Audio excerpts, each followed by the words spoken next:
शं वरुणः शन्नो भवत्वर्यमा शन्न इन्द्रो बृहस्पतिः शन्नो विष्णुरुक्रमः ॐ शान्ति शान्ति शान्तिः।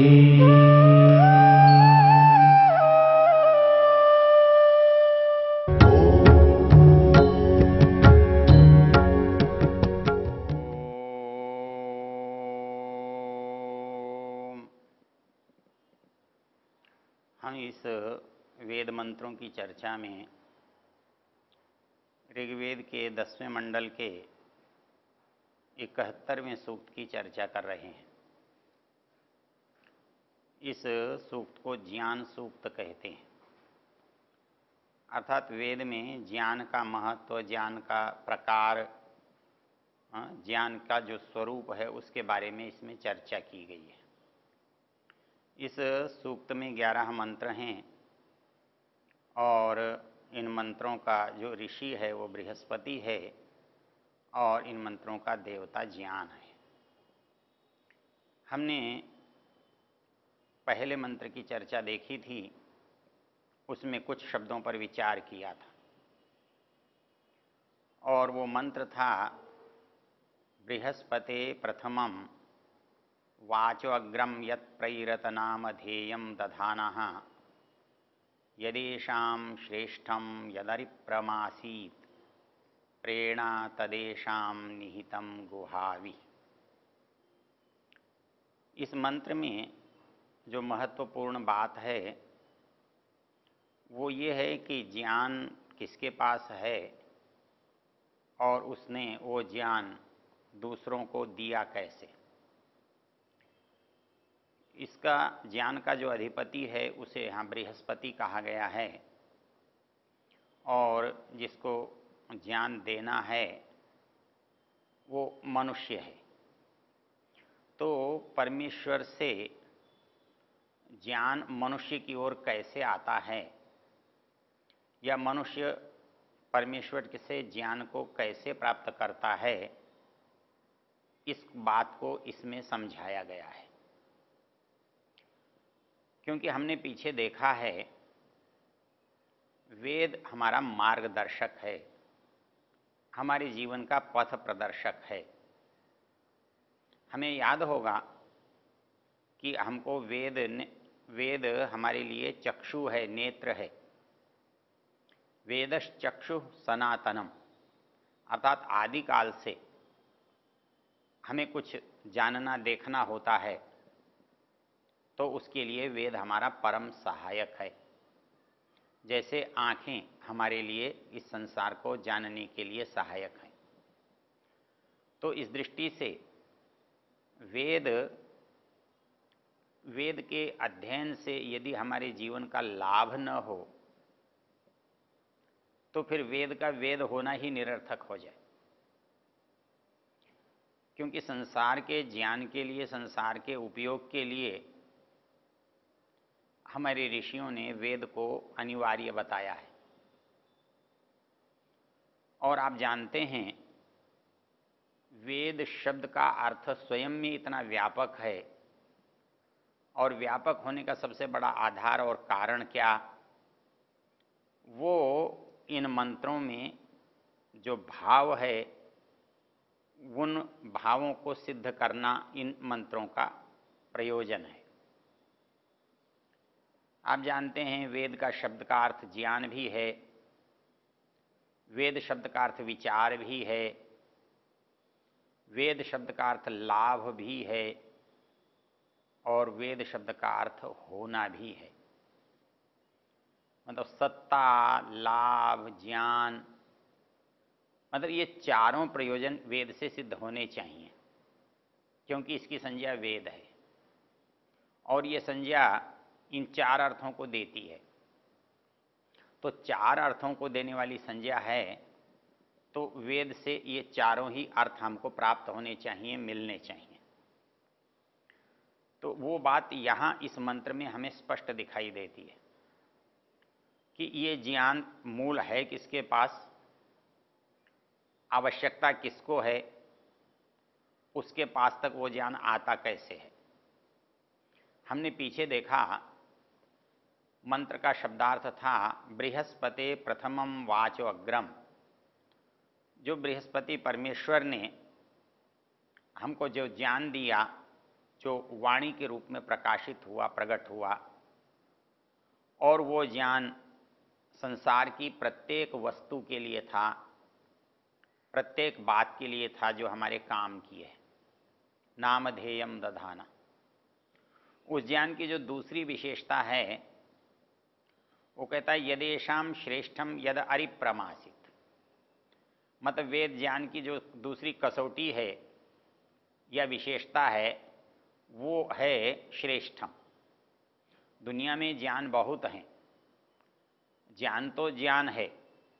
आप किसी बुराई के बारे में भी जान सकते हैं, किसी अच्छाई के बारे में भी जान सकते हैं, विभिन्न वस्तुओं को जान सकते हैं, लेकिन जो सबसे श्रेष्ठ ज्ञान है, सामान्य रूप से ज्ञान जो शब्द है वही श्रेष्ठता का, उच्चता का बताने वाला है, लेकिन यहाँ ज्ञान के साथ श्रेष्ठता का विशेषण और डाल दिया है। अर्थात दूसरे के ज्ञान से वेद के ज्ञान का अंतर क्या है। वो कहता है ये ज्ञान उत्तम ज्ञान है, श्रेष्ठ ज्ञान है, सबसे अच्छा ज्ञान है। तो अच्छा कब हो सकता है कोई ज्ञान? जब उसमें पूर्णता हो। हमें जिस चीज़ की आवश्यकता है वो प्रयोजन यदि सिद्ध हो सकता है तो वो ज्ञान हमारे लिए पूर्ण है, हमारे कार्य को पूर्ण करने के कारण से पूर्ण है।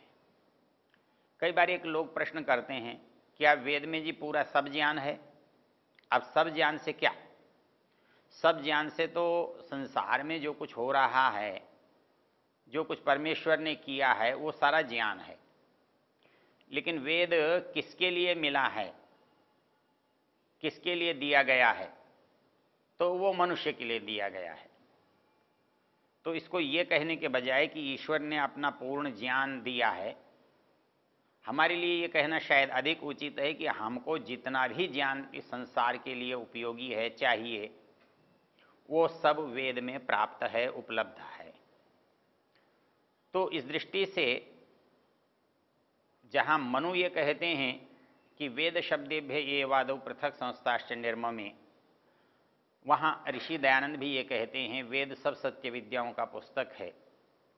वो कहते हैं कि जो आदि है समस्त पदार्थ विद्या है वो सब इस ईश्वर से आई हैं और वेद और ईश्वर का संबंध है। इसमें कई बार महत्वपूर्ण बात ये होती है, हमको लगता है कि जैसे हमारा ज्ञान घटता बढ़ता रहता है तो इसलिए हमको लगता नहीं कि हर समय हर बात हर एक के पास होती है। तो ऐसा ही वेद में भी होगा, अर्थात कुछ ज्ञान होगा, कुछ नहीं होगा, कुछ बाद में आ सकता है। तो इसके उत्तर के रूप में जो बात शास्त्र कहते हैं, ऋषि लोग कहते हैं, ऋषि दयानंद ने एक बहुत अच्छी बात कही है कि वेद कैसा ज्ञान है। वो कहते हैं बड़ी सीधी सी कसौटी है, वो ज्ञान किसका है। अर्थात यदि वो किसी मनुष्य का ज्ञान है तो वो मनुष्य जैसा होगा, क्योंकि मनुष्य अधूरा भी होता है, अज्ञानी भी होता है। तो वैसे ही उसके ज्ञान में कहीं न्यूनता भी हो सकती है, कहीं अज्ञता भी हो सकती है। तो क्या वेद का ज्ञान ऐसा है? इसके लिए ऋषि दयानंद जो तर्क देते हैं वो तर्क उन्होंने दिया है कि जिसका ज्ञान है वो वैसा होगा। अर्थात यदि ज्ञान देने वाला अधूरा है, अज्ञानी है, तो उसका ज्ञान वैसा ही होगा, क्योंकि परमेश्वर सर्वज्ञ है, सब कुछ जानने वाला है, तो उसका ज्ञान भी संपूर्ण होगा, उसका ज्ञान अधूरा क्यों होगा। इसमें एक रोचक तथ्य है, हमको लगता है कि परमेश्वर ने जो ज्ञान दिया है कुछ नया देगा, इस सृष्टि में जैसा दिया है उससे कुछ अलग देगा। तो ये कल्पना हमारे लिए है, हमको अपने आप को ध्यान में रखकर है। वास्तव में जो नहीं होता होता है और जो था वो नहीं रहता है, ऐसी परिस्थिति है तो आप उस ज्ञान के साथ भी इसको जोड़ सकते हैं। मैं नहीं रहूँगा, मेरा ज्ञान भी नहीं रहेगा। मैं आगे फिर आ जाऊँगा तो मेरे साथ ज्ञान भी आ जाएगा। आज जितना है उससे अधिक मिलने पर मेरे पास अधिक आ जाएगा, कम होने पर कम हो जाएगा, ये मेरे साथ है। लेकिन परमेश्वर के साथ ये सभी शर्तें नहीं घटती। न तो वो कभी अनुपस्थित होता है, न वो कहीं आता जाता है, न कहीं वो मरता जीता है। वो तो नित्य है, पूर्ण है और सदा रहता है, तो उसका ज्ञान भी, वो नित्य है इसलिए उसका ज्ञान भी नित्य होगा। वो पूर्ण है इसलिए उसका ज्ञान भी पूर्ण होगा। तो इसलिए वो ज्ञान चाहे हमें आज दे, कल दे, अगले जन्म में दे। इसके लिए हम संध्या के मंत्रों में कहते हैं यथा पूर्वमकल्पयत। उस परमेश्वर ने ये जो सृष्टि की रचना की है, इसमें कुछ भी नया नहीं किया। हमको लगता है नया नहीं किया तो क्या फायदा हुआ। हमारा आकर्षण तो नए के लिए है, हमारा आकर्षण तो उसके लिए है जो पहले था नहीं। तो ऐसी स्थिति में परमेश्वर ने वैसा ही किया तो क्या लाभ हुआ।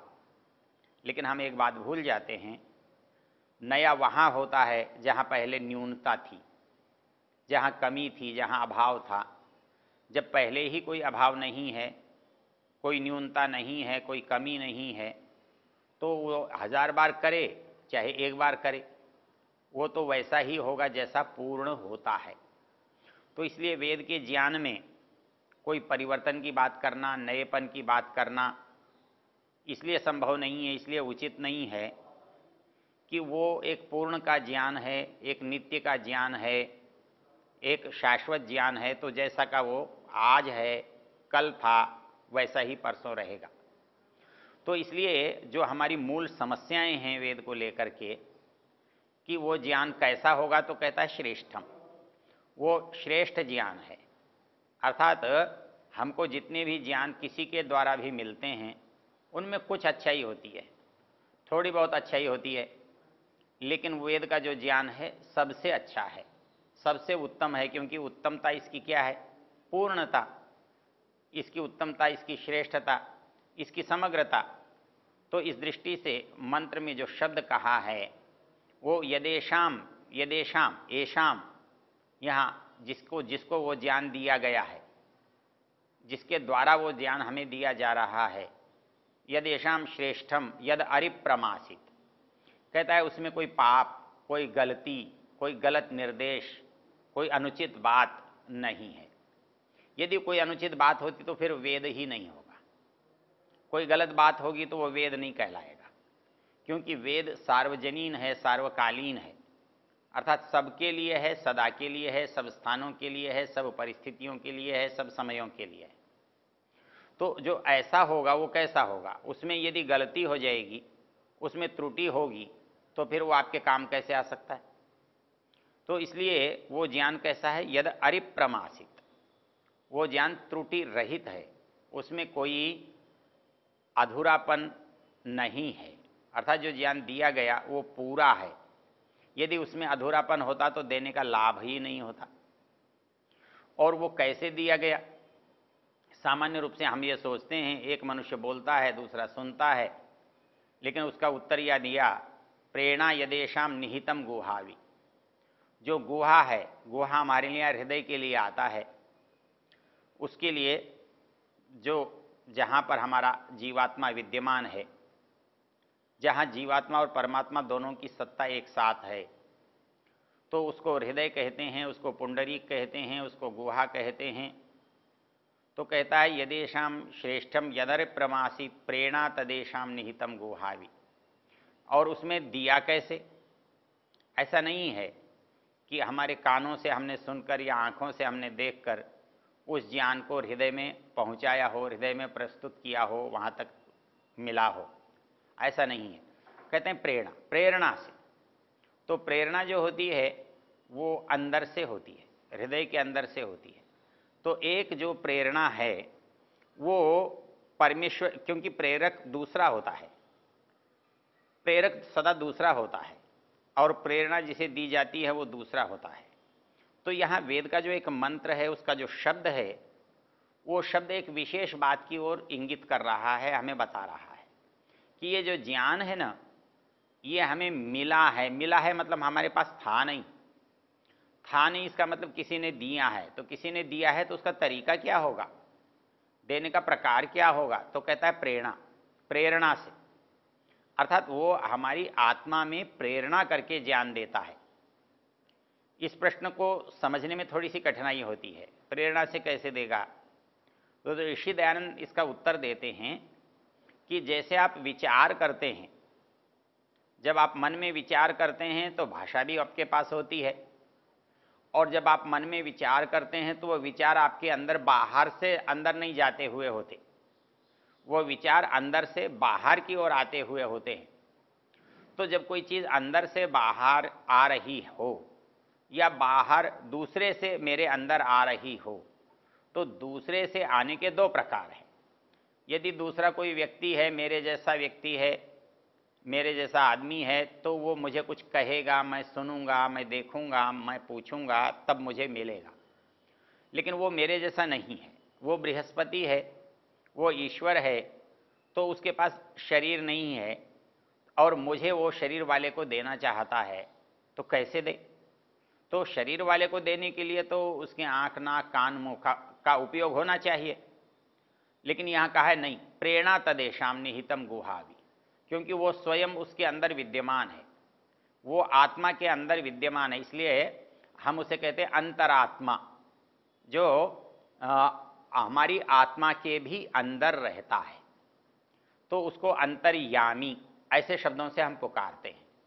तो वो गति करता है, गति कराता है। कैसे कराता है? बाहर से नहीं, अंदर रह करके कराता है। अंतर्याम्यमृत, वो अंतर्यामी है, तो अंदर से गति करने वाला है। तो यहाँ पर जो ज्ञान की गति है, प्रेरणा है, तो वो कहता है प्रेरणा तदेशाम निहितम गुहावि, वो हमारे अंदर, हमारी गुहा में स्वयं विद्यमान है, विराजमान है, बैठा हुआ है। तो उसके पास भी अवयव नहीं है और मेरे अवयवों का, मेरे अंगों का मैं उपयोग नहीं कर रहा हूँ। तो ऐसी परिस्थिति में उसका जो और मेरा जो संवाद है, उसकी और मेरी जो बात है वो कैसे हो रही है, तो उसके लिए कहता है कि उसका तरीका है प्रेरणा। तो वो प्रेरणा कर रहा है और उस प्रेरणा से वो ज्ञान मुझे प्राप्त हो रहा है। तो वो जो ज्ञान देने का प्रकार है, कैसे दिया होगा? तो दो प्रश्न थे, निराकार कैसे देगा, साकार को साकार कैसे देगा, ये तो समझ में आता है। निराकार निराकार को दे, यदि हमने समझा है तो साकार में जिसको ज्ञान दे रहा है वो साकार को नहीं दे रहा है, वो निराकार को ही दे रहा है। इसलिए देने वाला भी निराकार है और लेने वाला भी निराकार है। इसलिए उनके अंदर जो तरीका है लेने और देने का, वो प्रेरणा हो सकती है। इसलिए वेद कहता है प्रेरणा तदेशाम निहितम गुहावि, अर्थात ये ज्ञान का आदान प्रदान का प्रकार है।